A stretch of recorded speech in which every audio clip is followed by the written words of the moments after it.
सबसे पहला वर्ड लिखिए डिटर्मिनर्स में, ऑल। ऑल का मीनिंग होता है ऑल मतलब सब।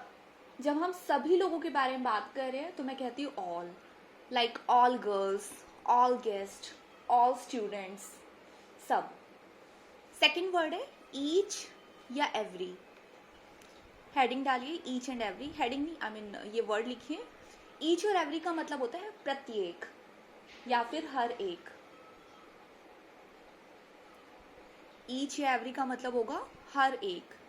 जैसे अगर मैं कह रही हूँ हर बच्चे को पता है कि बाहर लॉकडाउन है, तो मैं कहूँगी एवरी स्टूडेंट या फिर एवरी चाइल्ड। एवरी के बाद हमेशा सिंगल पर्सन आता है। जैसे ईच के बाद यहाँ मैन लिखा है, ये सिंगुलर है कि प्लूरल है? सिंगुलर है। MEN होता तो प्लूरल हो जाता। ईच के बाद इज लगा हुआ है, इसका मतलब क्योंकि ये सिंगुलर है तभी इज लगा है। प्लूरल होता तो क्या होता? आर होता, है ना।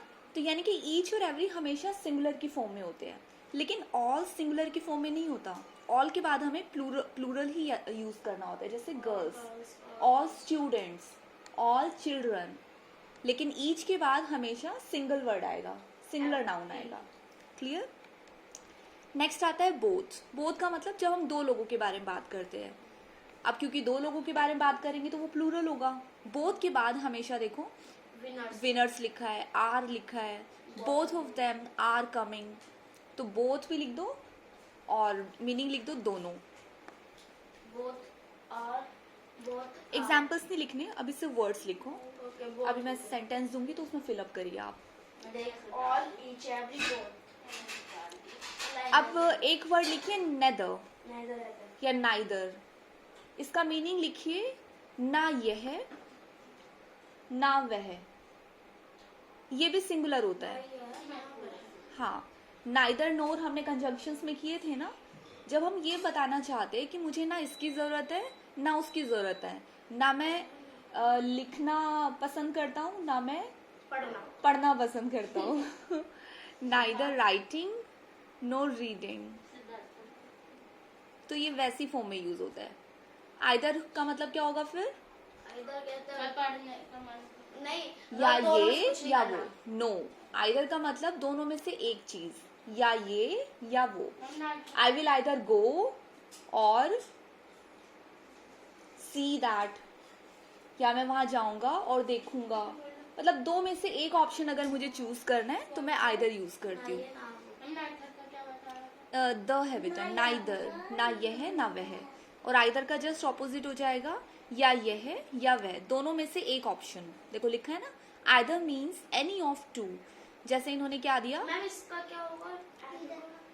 या यह या वह। या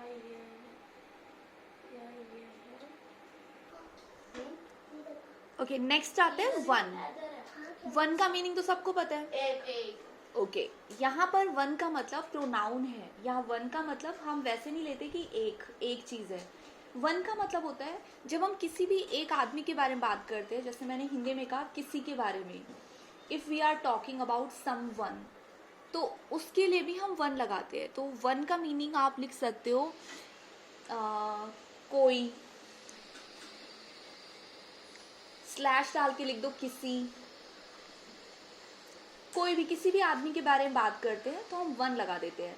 लाइक हम समवन कहने की बजाय वन कह देते हैं, एनी वन कहने की बजाय सिर्फ वन कह देते हैं। कोई व्यक्ति, किसी व्यक्ति के बारे में, ऐसे।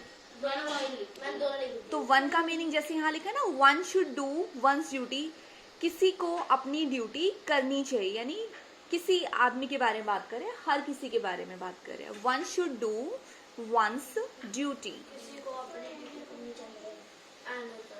क्लियर है? फिर आता है अनदर। अनदर का मतलब जब हम दूसरी चीज के बारे में बात करें, दूसरा। एन और अदर, दूसरा। और ये भी सिंगुलर होता है। दूसरा अदर। हाँ, अनदर और अदर। दूसरा लिखना है। नेक्स्ट वर्ड आता है एनफ। एनफ का मतलब होता है पर्याप्त मात्रा में, काफी सारा। पर्याप्त मात्रा, यानी अच्छी खासी अमाउंट को हम कहते हैं एनफ। फॉर एग्जाम्पल मैंने देखा कि जग के अंदर थोड़ा सा पानी है, लेकिन अगर वो मेरे लिए काफ़ी है तो मैं कहती हूँ ना कि हाँ मेरा काम चल जाएगा उस पानी से, तो मैं कहती हूँ this is enough water for me, enough. उस पानी की क्वांटिटी भले ही थोड़ी सी है, बहुत ज़्यादा तो नहीं है, लेकिन मेरे लिए काफ़ी है। खाना खाने के समय अगर मुझे थोड़ा सा पानी पीना है तो इट इज़ एनफ। पर्याप्त लिखो, एक्चुअली मुझे इसका काफ़ी के बजाय पर्याप्त लिख दो। मैं काफी सारे लिख लिया। मैं काफी सारे। फिर लिखिए मोस्ट। मीनिंग समझना इज मोर इम्पॉर्टेंट। मैं नहीं चाहती कि हिंदी आपको लर्न करनी पड़े, आप उसका मीनिंग अंडरस्टैंड कीजिए ताकि वो यूज हो पाएगा। मोस्ट का मतलब होता है जब हम बात करें बहुत सारी चीज़ों के बारे में, नहीं, बहुत सारी अमाउंट के बारे में बात कर रहे हैं। जैसे कि मोस्ट ऑफ द गेस्ट, बहुत सारे गेस्ट, है ना। मोस्ट ऑफ द स्टूडेंट, आप में से ज़्यादातर स्टूडेंट। तो यहाँ पर मोस्ट का मीनिंग आप ज़्यादातर लिख लो। क्या? ज़्यादातर। मैं हिंदी नहीं लिख के दूंगी किसी को भी, अपने आप लिखिए, कोशिश करिए। ज़्यादातर लिखा। सेवरल है, सेवरल का मीनिंग आप ले सकते हो कई। जैसे अगर मैंने कहा I had seen her several times before, मैंने उसे कई बार देखा है पहले भी। तो सेवरल का मीनिंग हो जाता है कई बार, बहुत सारी बार, 2 से ज़्यादा बार, इस तरह से हम ले सकते मैंने इस हैं। दुकान को कई बार देखा है। यस। मैंने इस आदमी को कई बार देखा है। डन। इतना क्लियर है? मीनिंग लिख